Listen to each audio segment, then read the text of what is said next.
Alguém ainda teme o pecado hoje? Olha, eu acho que não. A avareza é o pecado do capitalismo? É a alma do capitalismo. A ira na política? O tempo todo. Qual a pior forma de inveja? A inveja de Deus.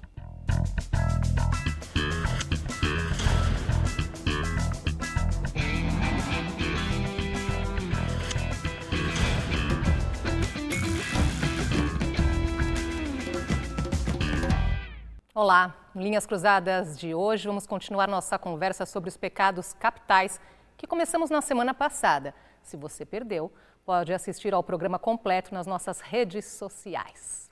Para começar, Pondé, para esquentar aqui nossa conversa, lembra pra gente o que significa cometer um pecado.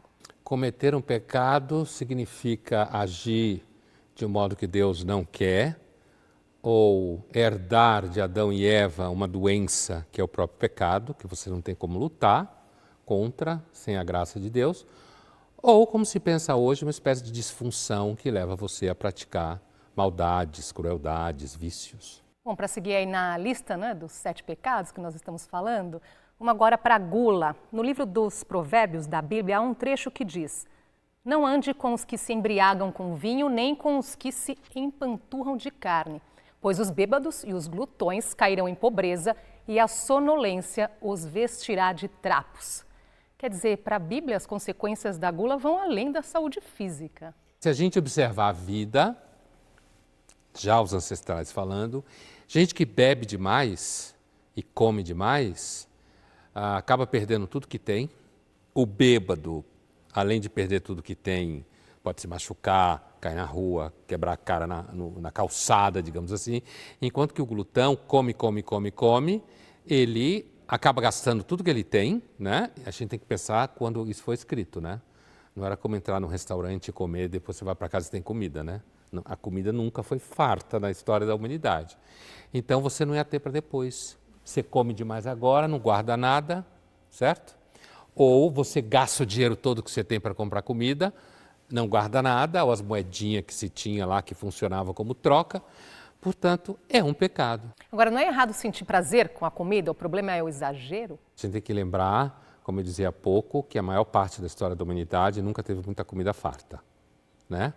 Para a população como um todo. Quem era muito rico tinha um pouco mais, mas nunca teve comida farta. Portanto, essa ideia de gosto, né? Primeiro tinha pouco tempero. Não tinha essa variação toda. Por isso aquelas brigas todas para trazer especiarias, lembra que a gente estudava na escola? Especiarias da Índia, da China, não sei o quê. Então, começa que não tinha muito gosto. Então, prazer com a comida era muito mais um fato de você ter que pôr combustível do que qualquer outra coisa. Como você estava com fome, é sempre um prazer comer. A fome é o melhor tempero de todos, como se diz por aí. Então, o foco não é, de fato, impedir o prazer. Agora, naqueles momentos de pico, de obsessão pela vida ascética, que tem principalmente na Idade Média ou no comecinho do cristianismo, é bem possível imaginar que você devia comer coisa sem sentir muito prazer, né? Porque qualquer tipo de prazer era um problema. Agora, olhando ao longo da história, o problema da gula está muito mais associado mesmo a você ficar disforme, a você adoecer, não conseguir se movimentar e gastar o dinheiro todo que você tem em comida. Agora, vale lembrar aqui que nós não estamos, acho que vale aqui a ressalva, né? Não estamos aqui falando de nenhum tipo de distúrbio, não estamos falando aqui de doença, né? Quando falamos na questão da gula como pecado, né, Pondé? É porque, é claro, pecado é um conceito religioso, antigo, né? Que tem aí adaptações para se pensar hoje em dia, no sentido de você não tem controle da sua vontade. A ideia de adição se aproxima muito da ideia de pecado, quando a gente pensa no pecado como uma coisa que você faz sem controle, né? Então parece um pouco com a ideia de adição ou compulsão, como se fala hoje em dia. Mas quando a gente está discutindo gula, a gente não está discutindo obesidade mórbida, né? Inclusive porque a gula não necessariamente leva você a essa situação. Agora, um dos remédios para combater a gula poderia ser a vaidade, mas aí a gente cai em outro pecado? Mas essa é uma tese que já apareceu na filosofia, no mínimo no século XVII. Exatamente essa tese. Você combate um pecado com o outro. o homem fica de pé porque ele tem dois pecados opostos que o mantêm de pé. No caso da gula e da vaidade é evidente, né? Inclusive em termos de século 20 e 21, né? O que poderia combater todos os pecados? A moderação, talvez?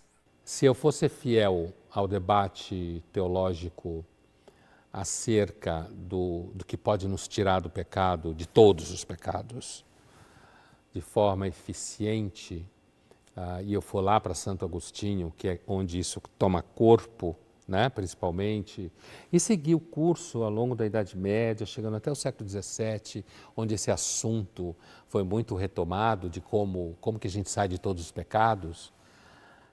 Do ponto de vista teológico, só a graça de Deus. Só Deus consegue tirar a gente do pecado. Agora, há variações no entendimento teológico, né? De que uma parte cabe a nós. Se a gente se esforçar, Deus diz, ele até está merecendo ajuda, porque está se esforçando, né? Então, tem aí entre uma posição mais radical, mais antiga, digamos assim, de que só a graça de Deus pode tirar você da condição de praticar pecados e tal, há uma posição um pouco mais modernizada, digamos assim, que no século XVII já aparece, de que o esforço humano pode, é claro, com uma ajudinha de Deus, Deus reconhece o nosso esforço. Afinal, somos humanos, né? Somos humanos, somos criações dele, ele gosta de nós e tal. Agora, se a gente retira toda essa dimensão teológica, de onde vem a ideia do pecado, para tirar todos os pecados, a moderação, eu vou ser moderado em tudo na vida, em tese pode ser. O problema é que provavelmente a gente vai se perder no meio. Talvez a gente consiga moderar um pecado, não consiga moderar o outro. Entendeu? Porque assim, são 7, né? Em algum momento você vai escorregar. Em algum momento você vai escorregar. Vamos ver uma cena do filme A Viagem de Chihiro. A caminho de casa, Chihiro e os pais encontram uma mesa lotada de comida. Os pais então começam a comer desesperadamente. こっちこっち。わあ、すごいわね。すみません。どなたかいませんか。千尋もおいで。美味しそうよ。すみません。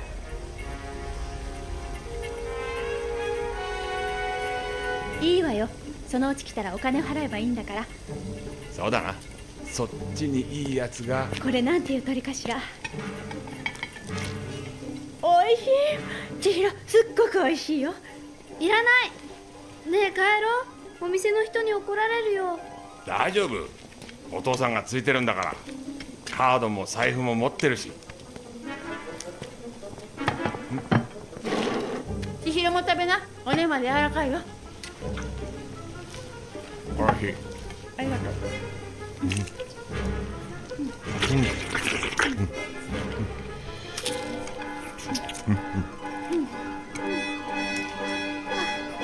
お母さん、お父さん。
Essa cena é didática, né? Completamente didática. Começando por uma situação da gula, que é você comer de forma deformada, como eles começam a comer. Enfia a coisa na boca de um lado, do outro, tudo ao mesmo tempo. Quer dizer, você percebe que ali tem uma alteração do ritmo, da relação entre você levar a mão até a comida ou o garfo, o que for, e trazer até a boca. A pessoa fica tão obcecada, né, o tal do pecado da gula, que ela não tem paciência de esperar. Voa a comida para todo lado. Voa a comida para todo lado. E a cena evolui para uma situação surreal, digamos assim, né? Uma situação em que você vira um animal, normalmente identificado com o animal que vive no chiqueiro, que outros animais são mais limpos, digamos assim, né? E faz um barulho esquisito o tempo inteiro e é uma deformação. A cena mostra a deformação pela gula. Quando você come demais, pode vir a culpa. Sentir culpa nos livra do pecado? Ajuda. Do ponto de vista teológico original, ajuda. Na realidade, a culpa seria parte da consciência de que você está cometendo um pecado, né? Agora, se a gente se retirar do âmbito teológico original, eu diria que a culpa ela é um sinal de que você é um ser humano moralmente saudável, certo? E quem nunca sentiu culpa na vida, ou é um mentiroso ou é um sem noção. Quem nunca sente culpa, na realidade, é uma pessoa meio psicopata, sociopata, sei lá. Porque a culpa indica que você é capaz de reconhecer que alguma coisa que você fez para alguém, essa pessoa não merecia. Culpa é uma experiência moral humana, provavelmente pré-histórica, que tem a ver com um certo balanço, um certo equilíbrio no nosso comportamento, o reconhecimento da nossa responsabilidade. Um arrependimento pelos nossos atos. que bate de você perceber que errou. A culpa está muito relacionada ao arrependimento, né? Na realidade, uma culpa, é uma expressão estranha, mas uma culpa que evolua bem, né? Evolua no sentido de levar a pessoa a algum processo de reconhecimento, transformação, deve evoluir para arrependimento. E se evoluir melhor ainda, essa pessoa pode pedir perdão. No próximo bloco, vamos falar sobre mais um dos 7 pecados capitais, a avareza.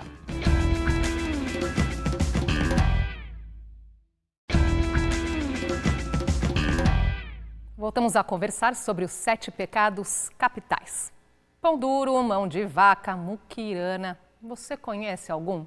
Nós conversamos com uma consultora que assume que é muquirana, com um planejador financeiro e com um grupo de amigos que tem de tudo. Mão de vaca, esbanjador e ex-pão duro. Quem aqui é muquirana? Hoje eu me especializei em ser muquirana profissional. Por exemplo, se eu vou comprar um suco concentrado, eu diluo ele, se ele já é diluído, eu já diluo de novo, né? Fica só com o saborzinho. Tá muito forte, vou ter que colocar mais água. Para lavar roupa, eu economizo. Para tomar banho, eu economizo bastante. O cabelo eu lavo uma vez por semana para não gastar shampoo. Eu passo café no cabelo, meu cabelo é preto, para tonalizar. O desodorante eu costumo fazer com óleo de coco e bicarbonato. Ele funciona e dura muito tempo, assim, demora muito para acabar. Porque eu usava várias marcas diferentes, até achava mais barata, e a mais barata não funcionava bem. E eu me recuso a pagar R$18 no desodorante, não pago de jeito nenhum. Se comprar hoje, eu consigo um bom desconto. Se eu não comprar nada, o desconto é bem maior. Uma vez eu fiz um sabonete em casa, porque eu não queria desperdiçar erva mate, né, do chimarrão. Então eu fui guardando e fui fazer um sabonete. E os meus filhos foram usar e eles ficaram verdes. Eles pareciam o Shrek, quando eles saíram do banho furioso, que eles estavam cada vez mais pintados. Quanto mais eles lavavam, mais verdes eles ficavam. Né? Já me considerei muquirana no passado, tentava guardar dinheiro a qualquer custo, mas preferi repensar um pouco sobre o que eu estava agregando para minha vida em ser muquirana. E percebi que eu estava abrindo mão de várias experiências e vários momentos que a gente precisa abrir um pouco a mão no bolso para poder conseguir ter. Também me considero uma pessoa econômica. E eu não ligo muito pra... Não sou muito apegado a nenhuma marca, não sou apegado a nada disso. E, né, normalmente eu busco alguma... Eu sou mais assim, por exemplo, tem um carregador original da Apple. Em vez de eu comprar eu compro 10 de um outro mais barato. Aí, por exemplo, eu já compro logo 10, que daí esse mais barato vai acabar falhando, né, em algum momento. E já tem 10 lá esperando. Teve uma vez que nós armamos uma viagem. Aí, fomos pro mercado, nós dois, faltavam coisas básicas na casa onde a gente tinha alugado. Eu olhei ali um sal, bem na prateleira. O sal, R$2. E eu falei, por que nós não levamos o de R$6? Por favor, o sal dele salga mais que o meu, o que vai fazer mais caro assim? Não tem condição. alguém que é, né, no termo popular muquirana, é alguém que está sempre muito preocupado com o futuro, muito incapaz de lidar com a questão de atender às suas necessidades imediatas. O econômico, no bom sentido, é aquele que consegue fazer a melhor relação entre o que eu preciso consumir hoje, porque preciso consumir, né? Consumir é parte do processo, e o que eu preciso economizar, né, para gerar uma poupança, para que essa poupança, né, ao longo do tempo, possa garantir um futuro que me permita no futuro tomar outras decisões que eu não conseguiria tomar sem essa reserva financeira. O primeiro parâmetro deles é valor.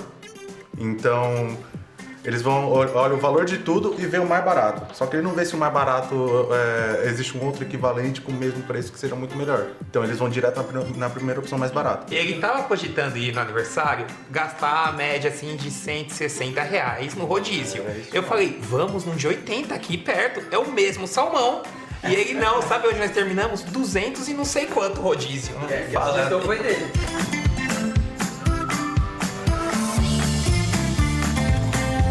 Eu trabalho tentando diminuir o desperdício, aumentando o lucro dos restaurantes e fazendo com que eles produzam sem perder nada, quase zero a gente consegue.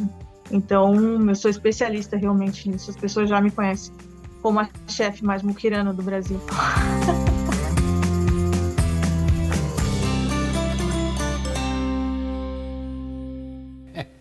Muquirana com bom humor. Isso né? aí. Uma comédia de muquiranas. Deixou Olha, até os filhos verdes com o sabonete que ela fez. E o engraçado é que ela conta na boa, né? Ela tem senso de humor, né? Eu adorei a coisa que só lava o cabelo uma vez por semana, né? Agora, eu acho que os caras são engraçados, né? Aquela coisa de churrascaria, de fato, churrascaria é caro pra cacete, né? É bem caro. Então, a cara que ele fica, quando eu lembro quanto custa a churrascaria. Mas eu acho que o planejador financeiro, acho que ele foi bem feliz na explicação, assim, na organização. Porque às vezes é difícil fazer essa diferença, né? Quer dizer, muita gente que é muquirana não acha que é pão duro, mão de vaca, acha que é econômico.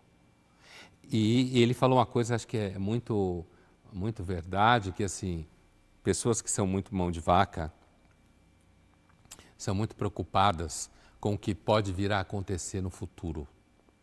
Então, ela menospreza certos prazeres atuais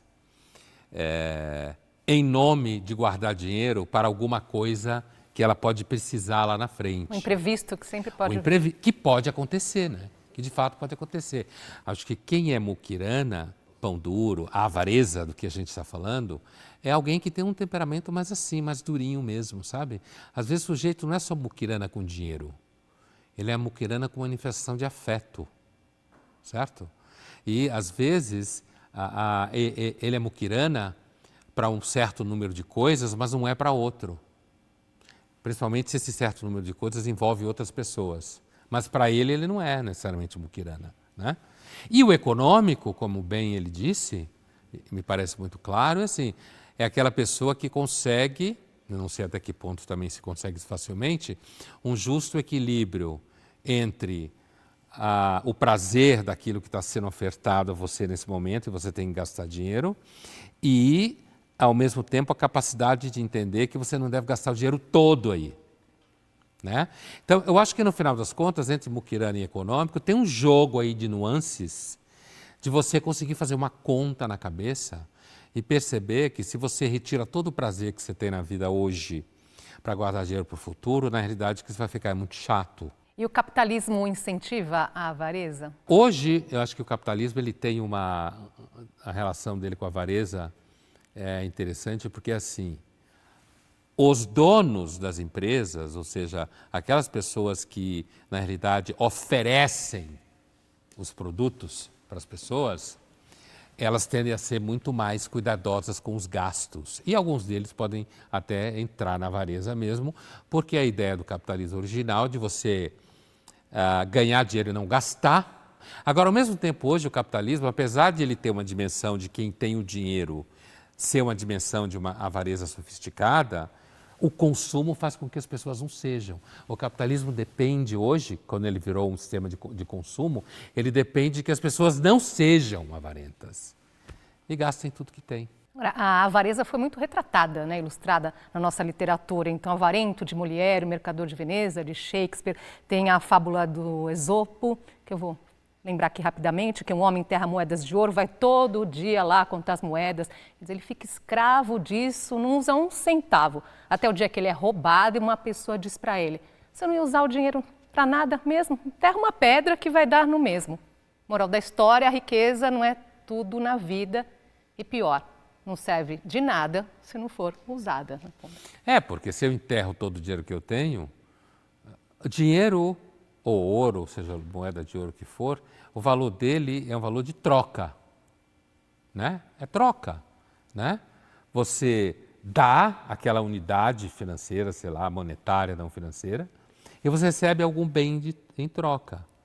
Se você esconde isso tudo e mantém embaixo da terra a vida toda, então você retira o valor de troca que aquela unidade monetária tem, que aquela moeda tem. Então, é claro que não é a mesma coisa que ser roubado, porque você para de ter, mas do ponto de vista do uso imediato do dinheiro, né, que é você poder gozar das coisas na vida com uma certa largueza, como se costumava dizer, de fato perde. Essa fábula está certa mesmo. Mas eu acho que a figura do avarento é muito representado já no século XVIII, século XIX, porque está muito ligada à imagem daquele comerciante. O nobre normalmente olhava para esse comerciante como sendo uma pessoa de segunda, né? Porque trabalhava, só pensava em tomates, em juntar dinheiro, e o nobre vinha de uma família onde dinheiro não era questão, e sim a descendência de sangue. Então acabou sendo muito representado como uma espécie de doença, né? O avarento ligado ao emergente capitalismo e à emergente burguesia. Quem trabalha com dinheiro era visto a priori como alguém avarento. Agora há pouco você citou também essa avareza que não é ligada só ao dinheiro. Eu queria voltar só um pouquinho nisso. Então a pessoa também que é muito controladora, o sentimento que você citou aí, que poupa afeto, ou aquela que olha só para si também, o narcisista. O narcisista é avarento? Seguramente ele o é, no sentido da relação que ele tem com as outras pessoas e o que ele pode dar dele para outras pessoas, porque relacionamento entre pessoas implica uma certa dose de generosidade, de todos para com todos, né? E uma coisa que o avarento não consegue é exercer a generosidade. É a definição do pecado, da avareza. Você não consegue exercer a generosidade. Então você, inclusive, pode se transformar facilmente numa pessoa moralista no mau sentido. Então, uma pessoa, às vezes, a gente vai compondo o cenário, né? O tempo inteiro com medo, azedo, de mau humor, ressentido, né? Provavelmente não tem muitas pessoas por perto, porque tende a tratar mal as pessoas. Então, é um pecado que, apesar de que não fala da aparência física, ele é sempre representado como uma pessoa feia. E dá para combater a avareza sem cometer outro pecado? Como sempre, a ideia de combate ao pecado e de sair da dinâmica do pecado, na sua origem, é compreendida como algo que depende da ação divina, né? Como sempre, a graça, como se falava e tal. Se fala ainda. Agora, eu tenho a impressão, assim, o avarento, talvez se ele chegar bem no fundo do poço e ele vê que lixo que ele virou e a incapacidade que ele tem de ter relações com qualquer pessoa, talvez ele se toque um dia. Mas eu tenho a impressão que a melhor coisa que podia acontecer com o avarento era se ele se apaixonasse. Eu não sei, se ele estiver muito estragado, nem isso ele vai fazer, né? Porque se apaixonar é esbanjar afeto por alguém. E você já teve um dia de fúria? No próximo bloco nós vamos falar sobre a ira. Até já.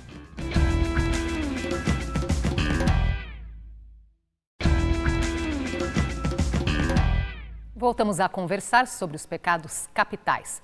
Você já teve um momento de fúria? Fizemos essa pergunta nas ruas. Vamos ver.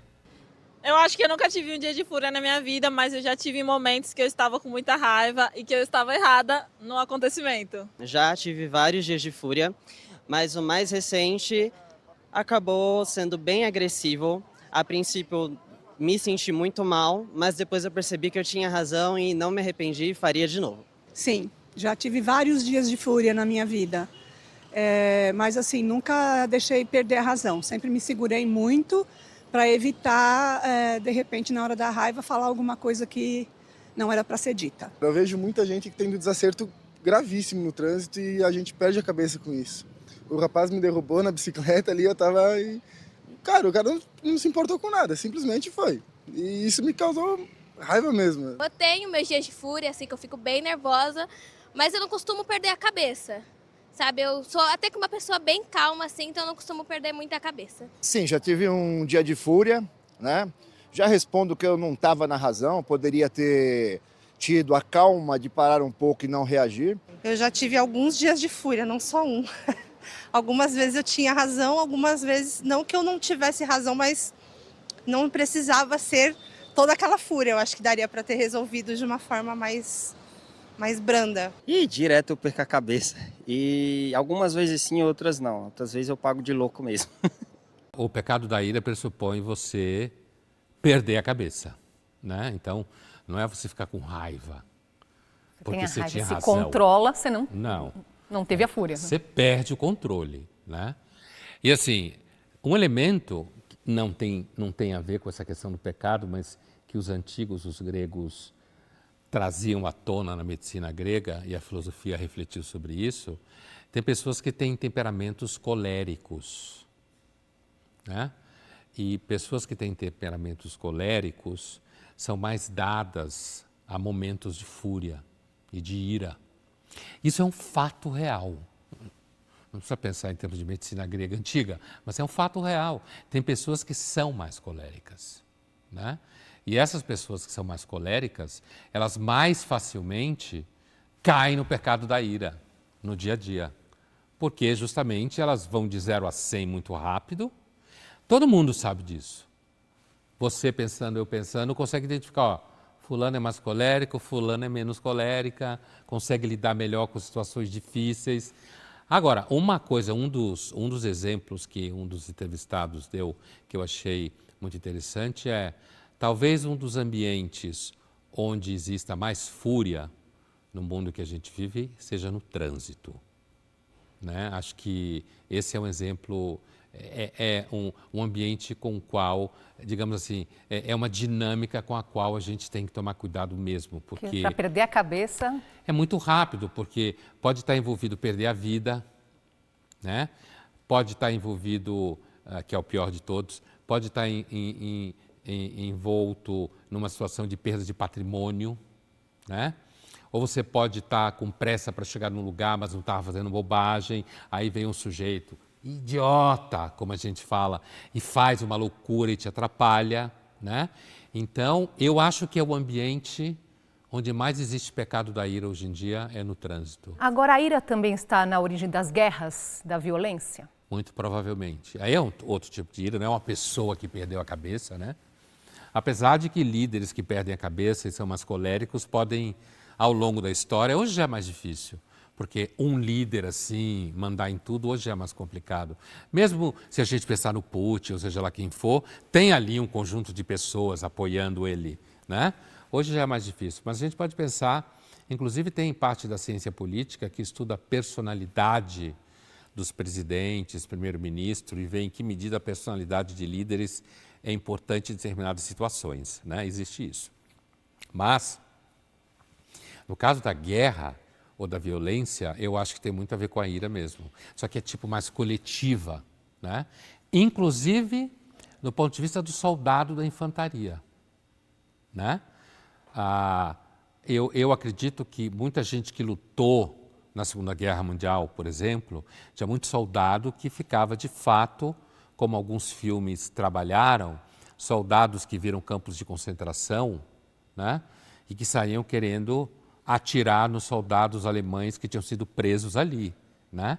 E eu acredito que isso pode ter acontecido mesmo, né? Diante de tamanha violência, né? Porque a guerra é violenta, mas até dentro da guerra existe noção de limite. E a ira pode ser justificada de alguma forma? Do ponto de vista do entendimento do pecado original, nunca. Entendimento original do pecado, então vão achar que eu estou falando do pecado original do Adão e Eva. Não, nunca. Porque pressupõe justamente a ultrapassagem de qualquer justificativa, né? Por isso que quando a gente ouvia os entrevistados, era importante sempre lembrar, e é importante sempre lembrar, que se você conseguiu tomar o controle de si, você não entrou na ira, né? Se você conseguiu avaliar ali de alguma forma. Portanto, em tese, a princípio, a ira pressupõe que você atravessou todas as fronteiras de justificativa. Todas, né? Porque você, de fato, perdeu a noção de limite da reação justificada que você poderia ter diante de uma situação como aquela. Agora, pensando na vida real, né? Normalmente, quando a gente pensa na vida real, as coisas sempre ficam diferentes. Por exemplo, quando a gente tem opinião sobre certos grupos sociais e você tem relação de afeto com alguém desse grupo, sempre fica diferente, certo? A vida real, eu estou chamando isso. Então, pensando na vida real, eu fico imaginando, por exemplo, se você vê uma menina de 14, 15 anos que sofre uma violência sexual, é estuprada, certo? E aí, numa situação, num país hipotético, aí ela faz o aborto, e aí ela é condenada à prisão, X anos, e aí os pais dessa menina sabem que o sujeito que cometeu esse ato foi condenado à prisão X-3. Eu imagino que esses pais poderiam ter justificativa para ficar irados, certo? Esse tipo de situação concreta, onde você vê um absurdo acontecendo na sua frente, ou alguém que dá um tiro na cabeça de uma outra pessoa na tua frente, sabe? Ou seja, que tira algo que lhe é muito caro, você pode apresentar como justificativa o ato de ira, apesar que do ponto de vista do pecado, não. Agora, um remédio para a ira pode ser o perdão, mas para perdoar você não pode ser orgulhoso, que é outro pecado, não é? Olha, Andresa, essa questão do perdão, ela é bem... Tem uma psicologia moral bem sofisticada mesmo nessa ideia do perdão, porque eu, para sentir o efeito de ser perdoado, eu devo saber que eu não mereço. Não mereço perdão. Porque se eu achar que eu mereço, na realidade eu estou em busca de justiça. Aquele que é perdoado, é por isso que em filosofia moral a gente diz o perdão está além da justiça. A justiça é meio que empatar, mais ou menos, né? De alguma forma. O perdão não. O perdão é algo que é oferecido a alguém que não merece, certo? Mas para essa pessoa se sentir perdoada, ela tem que saber que não merece. Senão, não funciona. Como transformação moral, entendeu? É por isso que receber o perdão está muito vinculado à ideia de você sentir culpa pelo que você fez. E se você é uma pessoa orgulhosa, você nunca vai reconhecer que você não merece o perdão. O filme Um Dia de Fúria mostra William Foster, um homem super estressado que começa a perder a cabeça em situações do dia a dia. You think I'm a thief? No. See, I'm not the thief. I'm not the one charging 85 cents for a stinking soda! You're the thief! Just standing up for my rights as a consumer. I'm rolling back prices to 1965. What do you think of that? Donuts. Package of 6, how much? $1.12. Oh! Too much. Aspirin. Price? $3.40. Oh, please.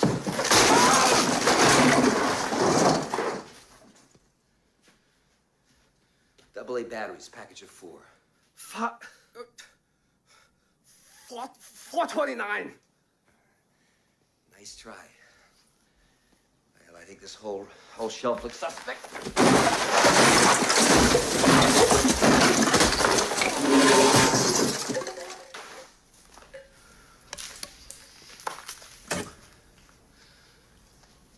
One soda.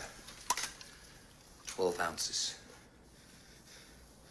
50 cents.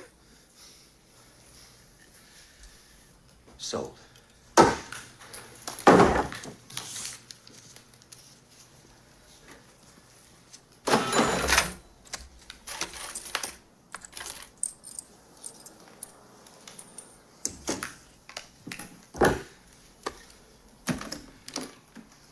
It's been a pleasure frequenting your establishment.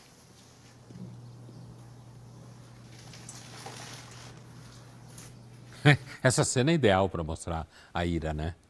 E o personagem é muito interessante porque no final, né, ele tem um problema com a ex-mulher, que a mulher não deixa ele chegar perto, e tem um filho, ele perde o emprego, se não me engano, logo no começo da história. E assim, e no final, quando a polícia já está atrás dele e tal, né? Tem cenas de trânsito, rua que está fechada, estão fazendo obra, ele não pode passar. Ele para e fala assim, quer dizer que eu sou the bad guy? Eu sou o cara ruim da história? Como assim? Ele acha, como nessa cena aí, ele acha que o sujeito é um aproveitador, que está cobrando tudo muito caro e que existe uma noção de preço justo, né? E o cara está cobrando acima desse preço. Mas o fato é que se ele brigasse, né, com o sujeito, mas isso está muito caro, vou comprar em outro lugar, ele não teria entrado na ira. Mas é muito claro, a cena é didática. Olha o que ele faz. Ele quebra a loja inteira, quase toda. Ou seja, ele atravessou o limite da justificativa de achar que o preço é caro. Mas a verdade é que esse filme também é muito bom porque ele trabalha cenas que são limítrofes. Muitos de nós no dia a dia passamos por situações como ele passa no filme que dá vontade de fazer exatamente o que ele faz. Mas como você não é um personagem de cinema e você tem que tocar uma vida real, então você tem que fazer cálculos morais na cabeça e controlar a sua ira. Porque o pecado sempre destrói você em algum momento. Os haters da internet cometem o pecado da ira? Eu acho que com certeza cometem todo dia. Inclusive uma vez eu vi uma matéria em algum jornal de TV em que era entrevista com haters, esses haters que tem aí, e alguns deles falavam que esse era o sentido da vida deles. Imagina, uma pessoa que diz que o sentido da vida é ficar odiando alguém na internet.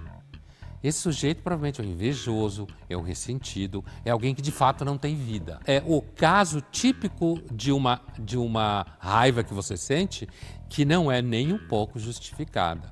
Inclusive porque o hater, ele é tão hater a priori, que se você observar, por exemplo, você lê um artigo de jornal ou algum vídeo de alguém que falou alguma coisa, algum comentário, algum jornal de TV e tal, e você olhar os comentários, a pessoa falou A e o sujeito começa a xingar essa pessoa acusando de ter falado menos A.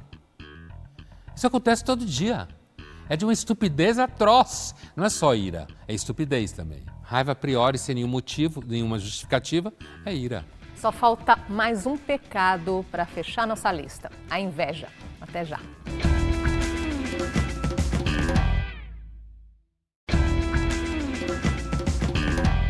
Voltamos a conversar sobre os 7 pecados capitais. E o último da nossa lista é a inveja. Quando ela aparece, Pondé? Eu acho que... É claro, ela pode aparecer quando alguém tem mais dinheiro do que você, alguém é mais feliz do que você. Tá? É uma inveja que às vezes pode não parecer muito, mas é uma das coisas mais difíceis você conviver com alguém que é feliz, né? Porque é como se ela estivesse jogando na cara o tempo inteiro. Eu não sou Onde que ela achou tanta razão para ser feliz na vida assim, né? Dinheiro pode gerar inveja, né? Mas basta você topar ou ter que conviver com alguém que demonstra um conjunto de virtudes melhor do que você e com mais clareza, você pode acabar sentindo inveja. Agora, você já citou de cara aí duas coisas diferentes, né, relacionadas à inveja. Então, uma é aquela grana, né, um bem material, queria ter grana para comprar isso. E a outra é da pessoa, eu tenho inveja daquela pessoa. Essa é pior. Então, essa é pior? Essa é pior. Porque a grana, em tese, você pode vir a ganhar aquela grana, né? E a grana está envolvendo algum tipo de objeto que você queria adquirir e você não tem. Agora, inveja de uma pessoa porque ela é mais feliz, porque ela é mais generosa, porque ela é mais bonita, porque ela é mais inteligente. Aí, de fato, a pessoa deve ficar com vontade de matar aquela pessoa. Imagina alguém que é mais bonita, mais inteligente, mais generosa e mais simpática. O que sobrou para você? Né? É como se ela tivesse reunido todos os recursos positivos à mão. Então, tem pessoas que de repente pode gerar inveja numa outra pessoa pelo simples fato que ela respira, que ela está existindo ali do lado. Aí é bem pior. Que tal essa frase aqui de Oscar Wilde? Qualquer um pode simpatizar com o sofrimento de um amigo, mas simpatizar com seu sucesso requer uma natureza muito boa. É a mesma ideia que o Nelson Rodrigues vai ter no século seguinte, no século passado, né? É muito mais fácil você ser amigo de alguém, ou demonstrar amizade, ou simpatizar, como na citação do Oscar Wilde que você fez, com alguém que está sofrendo, que tem uma situação difícil, ou que tem menos sucesso do que você, ou menos dinheiro, sei lá, menos do que você quiser, de coisa boa, do que você conseguir simpatizar ou ser amigo de alguém que está melhor do que você e é melhor do que você. Muito mais difícil. Por isso que, para o Nelson, para você ter certeza que alguém é seu amigo, essa pessoa tinha que continuar sendo seu amigo quando você estivesse muito bem. É justamente da inveja que essa frase está falando, né? Porque quando a pessoa está mal, ela não desperta inveja em você. Mas quando ela está muito bem e melhor do que você, é difícil você, de fato, sentir amizade por ela. Hora das pessoas que nos acompanham participar aqui da nossa conversa. O João 1922. Existe pecado maior do que não acreditar em pecado? Não. Inclusive, esse pecado de não acreditar em pecado não está nem elencado em nenhuma das listas existentes ao longo do cristianismo do que é pecado. Não, isso não é um pecado. Isso pode ser simplesmente porque você não é religioso. Agora, você achar que é uma grande coisa não acreditar em pecado, um grande ato, é porque provavelmente você não está bem não sendo religioso. Se eu não acredito em pecado, continue não acreditando. Eu, por exemplo, não acredito em pecado no sentido religioso, né? Apesar que eu acho que são conceitos extremamente importantes para quem pensa no comportamento humano. Acho que não é nenhum grande pecado não acreditar em pecado. Marcelo Eloeira, o que é pecado quando não sabemos onde termina o bem e começa o mal? Olha, de novo, voltando para o conceito de pecado e o tratamento final que ele recebe no São Tomás, depois de quase 1000 anos de reflexão sobre o negócio, né? Aí não há propriamente uma discussão sobre o limite do bem e do mal, porque está claramente posto que o orgulho é sempre mal. Está claramente posto que a inveja é sempre mal. Está claramente posto que a luxúria é sempre mal, entendeu? Então não tem um debate sobre limite de bem e mal. O pecado é sempre mal.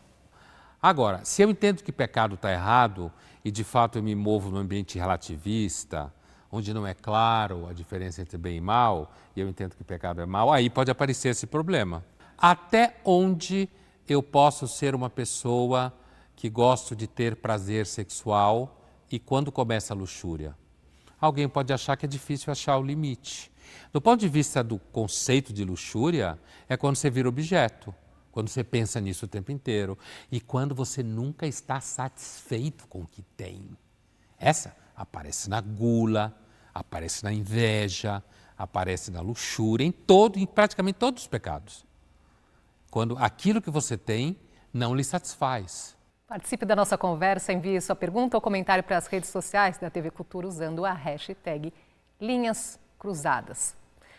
Onde a necessidade de escancarar a vida nas redes sociais alimenta a inveja, mesmo sabendo que aquela vida que está ali é irreal? Olha, eu acho que tem grupos de pessoas que vivem tão coladas nas redes sociais que é capaz que mesmo ela imaginando que aquilo pode ser falso, que ela ainda assim tem a inveja da pessoa que supostamente tem aquela vida de ouro.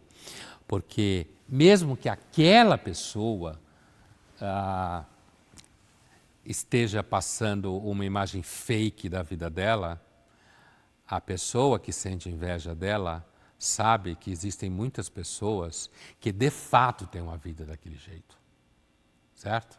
Então, aquilo que está sendo representado é quase como se aquela pessoa que posta uma falsa vida maravilhosa significasse uma espécie de atriz, né? Que gera no seguidor que morre de inveja o sentimento que ela teria diante de alguém que de fato tem uma vida daquela. E lembra ela o tempo inteiro, né, que existem pessoas que têm aquela vida, talvez a mentirosa não tenha, mas ela não tem. Mas eu acho que tem muita gente que gosta de sentir inveja, assim como tem gente que gosta de odiar. As redes sociais, uma parte dela é um super calabouço, né? Não é nem esgoto, é calabouço, onde fica gente presa lá dentro. Parece o inferno de Dante. Existe bom uso da inveja? Inveja boa? Eu lembro de uma época, se não me engano, no começo do século XXI, tinha até um povo dando curso, né, o bom uso dos pecados, não sei o quê. Eu já achava na época uma coisa meio picareta, né?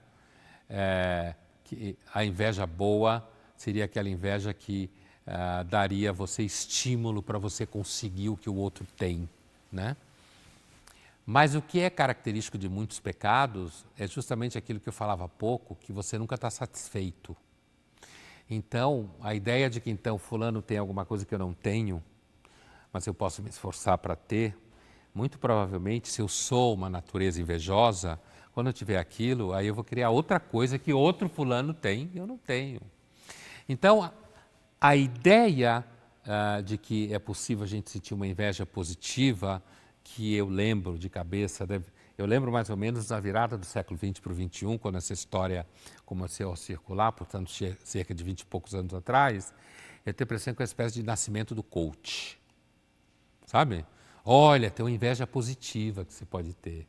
Cultive uma certa inveja, porque isso vai estimular você a crescer. Quando eu tenho a impressão que, na realidade, um crescimento significativo na vida, seja lá no que você faz, está mais ligado a você simplesmente fazer, está mais ligado à generosidade do que à avareza ou inveja, me parece. Vamos ver uma cena da série Two and a Half Men, em que Alan Harper sente inveja da vida de seu irmão Charlie. I still don't understand why you wanted to come shopping with me. I told you. I gotta pick up something. You could have just put it on the list. Hey, maybe I just want to hang out with my brother. Really? Oh, well, that's a very nice thing. Get away. Of course.